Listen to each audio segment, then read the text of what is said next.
When the young king of Gruagach came into his kingdom, the first thing he thought of was how he could amuse himself best.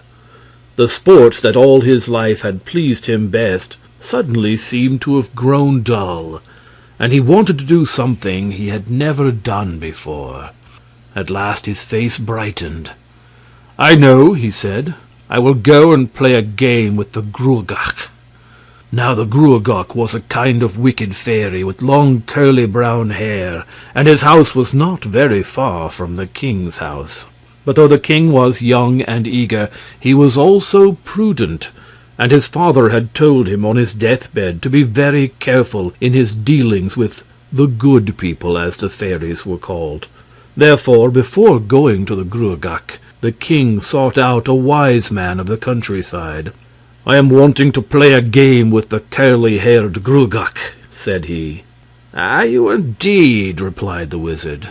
"If you will take my counsel, you will play with someone else." "No, I will play with the Gruagach," persisted the king. "Well, if you must, I suppose," answered the wizard. "But if you win that game, ask as a prize the ugly crop-headed girl that stands behind the door." "I will," said the king. So before the sun rose he got up and went to the house of the Gruagach, who was sitting outside. "Oh, king, what has brought you here today?" asked the Gruagach. "But right welcome you are, and more welcome will you be still if you will play a game with me." "That is just what I want," said the king. And they played, and sometimes it seemed as if one would win, and sometimes the other. But in the end, it was the king who was the winner. "And what is the prize that you will choose?" inquired the Gruagach. "The ugly crop-headed girl that stands behind the door," replied the king. "Why, there are 20 others in the house, and each fairer than she," exclaimed the Gruagach. "Fairer they may be, but it is she whom I wish for my wife, and none other." And the Gruagach saw that the king's mind was set upon her. So he entered his house and bade all the maidens in it come out, one by one, and pass before the king. One by one they came, tall and short, dark and fair, plump and thin, and each said, "I am she whom you want. You will be foolish indeed if you do not take me." But he took none of them, neither short nor tall, dark nor fair, plump nor thin, till at last the crop-headed girl came out. "That is mine," said the king, though she was so ugly that most men would have turned from her. "We will be married at once, and I will carry you home." And married they were, and they set forth across a meadow to the king's house. As they went, the bride stooped and picked a sprig of shamrock, which grew amongst the grass. And when she stood upright again, her ugliness had all gone, and the most beautiful woman that ever was seen stood by the king's side.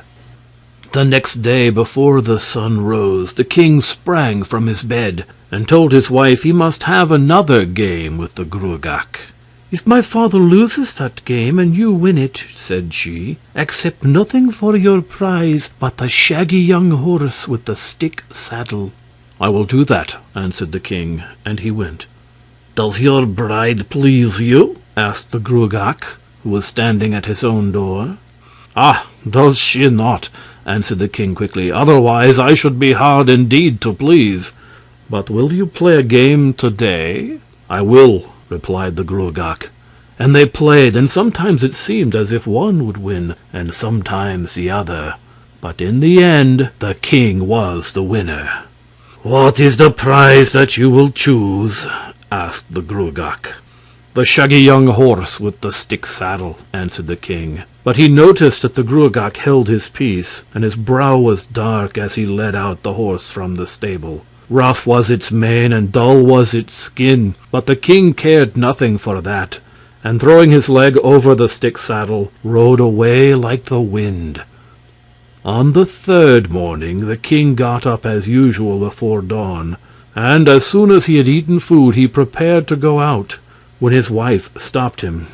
"I would rather," she said, "that you did not go to play with the Gruagach, for though twice you have won, yet some day he will win, and then he will put trouble upon you." "Oh, I must have one more game," cried the king, "just this one." And he went off to the house of the Gruagach.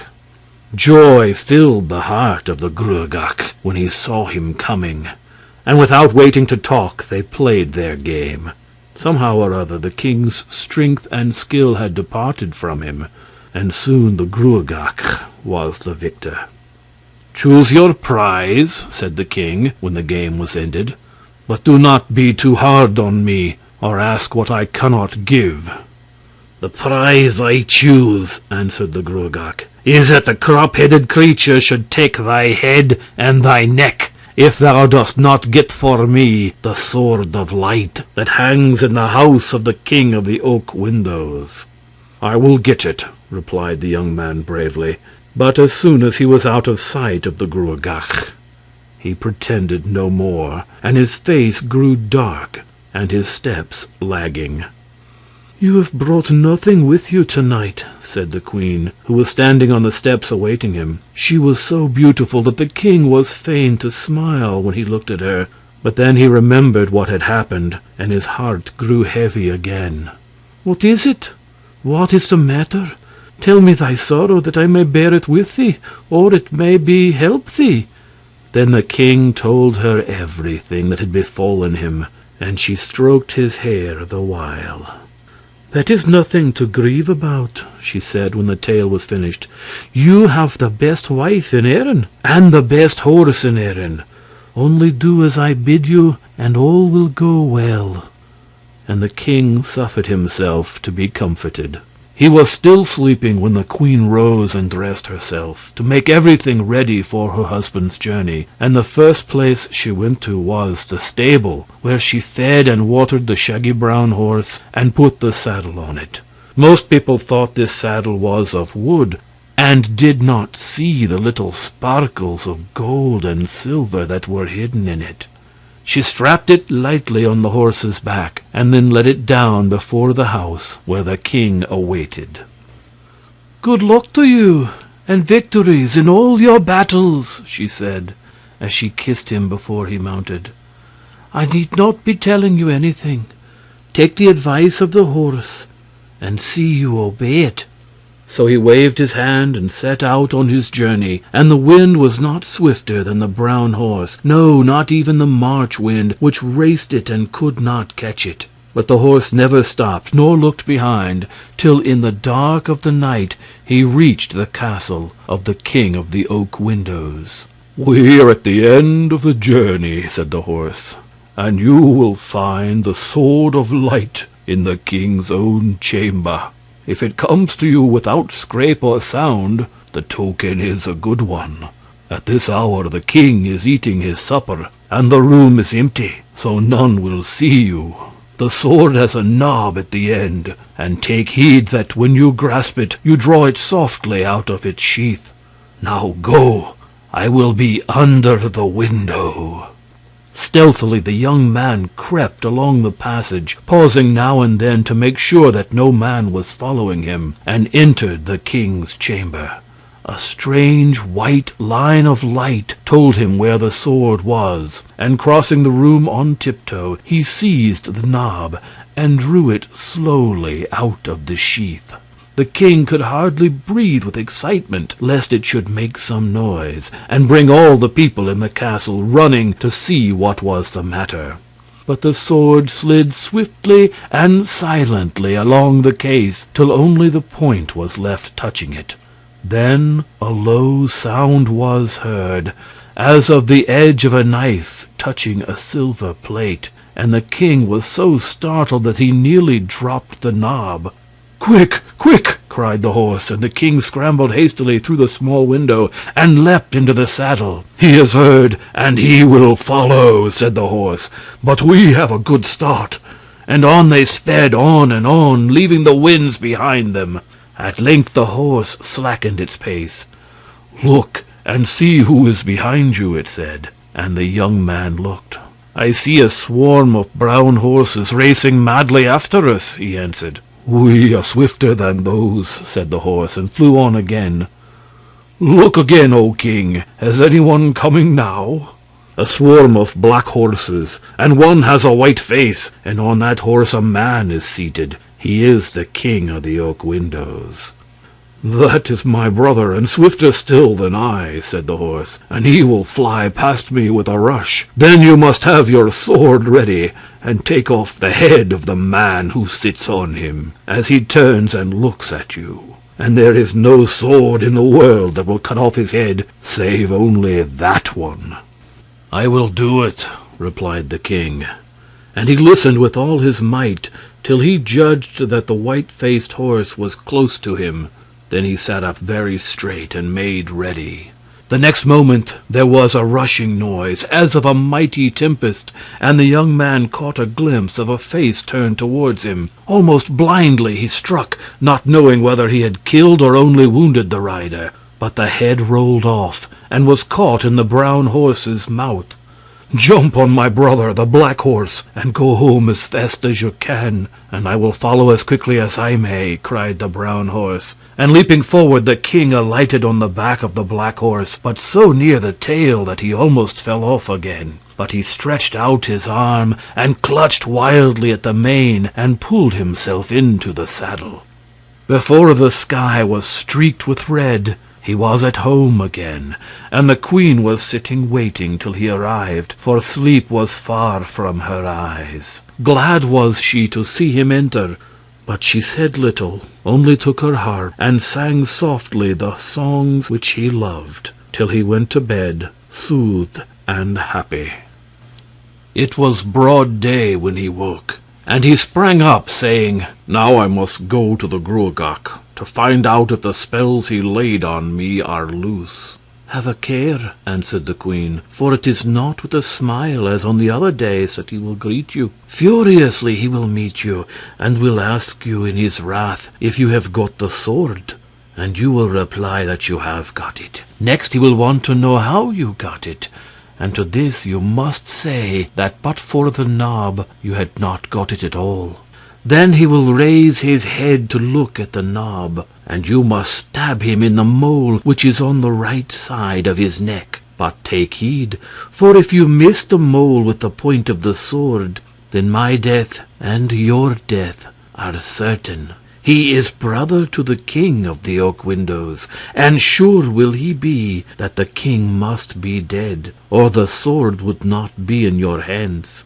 After that she kissed him, and bade him good speed. "Didst thou get the sword?" asked the Gruagach, when they met in the usual place. "I got the sword." "And how didst thou get it?" "If it had not had a knob on the top, then I had not got it," answered the king. "Give me the sword to look at," said the Gruagach, peering forward. But like a flash the king had drawn it from under his nose, and pierced the mole, so that the Gruagach rolled over on the ground. "Now I shall be at peace," thought the king. But he was wrong, for when he reached home he found his servants tied together back to back, with cloths bound round their mouths, so that they could not speak. He hastened to set them free, and he asked who had treated them in so evil a manner. "No sooner had you gone than a great giant came, and dealt with us as you see, and carried off your wife and your 2 horses," said the men.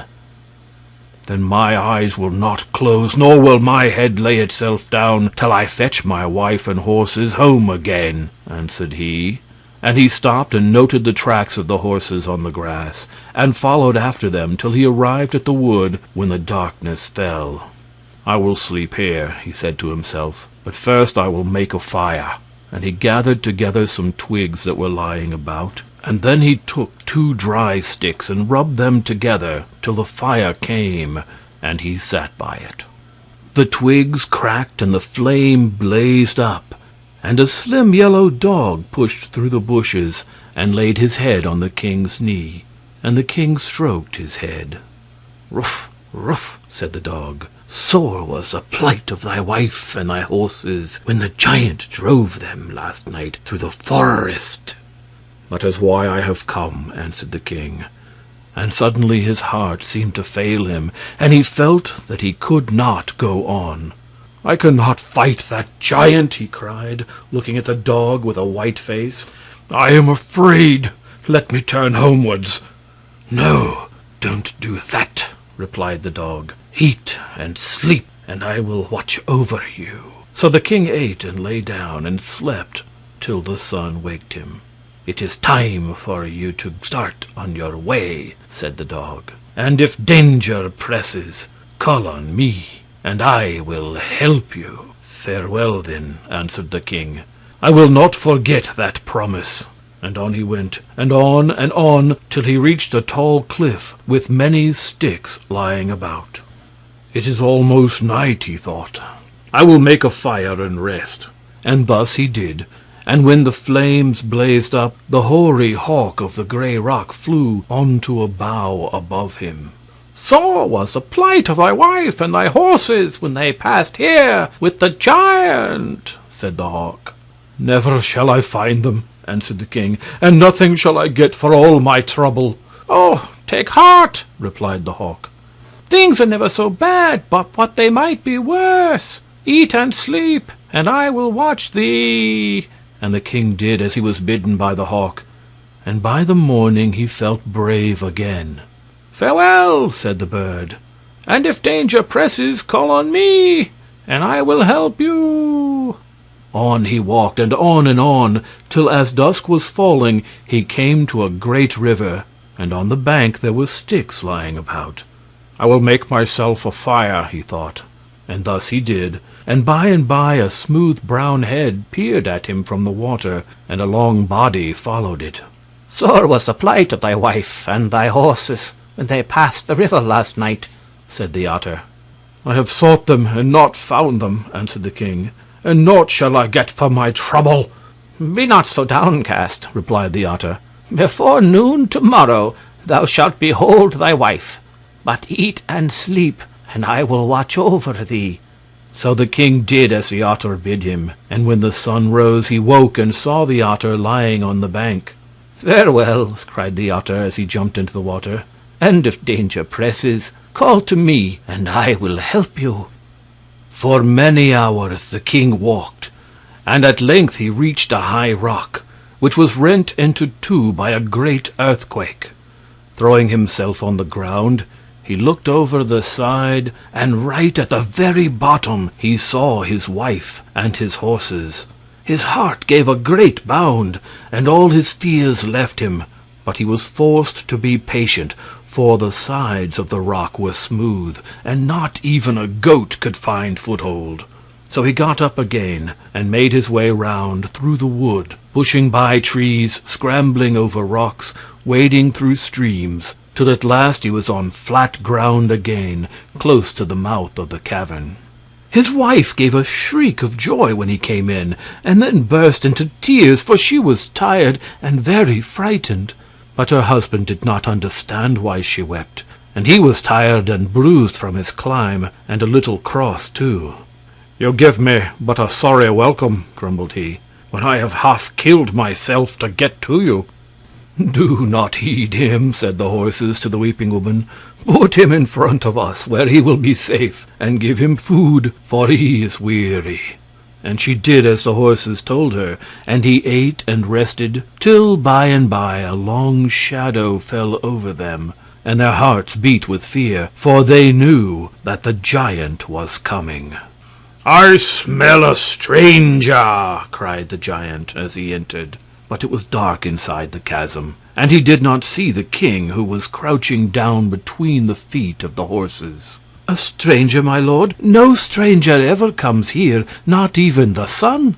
And the king's wife laughed gaily as she went up to the giant and stroked the huge hand which hung down by his side. "Well, I perceive nothing certainly," answered he, "but it is very odd. However, it is time that the horses were fed." And he lifted down an armful of hay from a shelf of rock, and held out a handful to each animal, who moved forward to meet him, leaving the king behind. As soon as the giant's hands were near their mouths, they each made a snap and began to bite them, so that his groans and shrieks might have been heard a mile off. Then they wheeled round and kicked him till they could kick no more. At length the giant crawled away and lay quivering in a corner, and the queen went up to him. Poor thing, she said. They seem to have gone mad. It was awful to behold.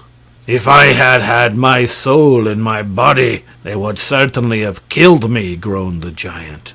It was lucky indeed, answered the queen. But tell me, where is thy soul, that I may take care of it?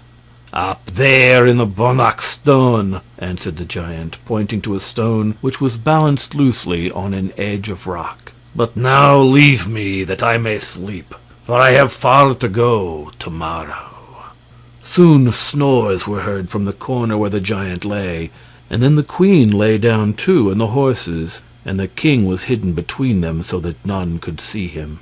Before the dawn the giant rose and went out, and immediately the queen ran up to the Gruagach stone, and tugged and pushed at it till it was quite steady on its ledge, and could not fall over.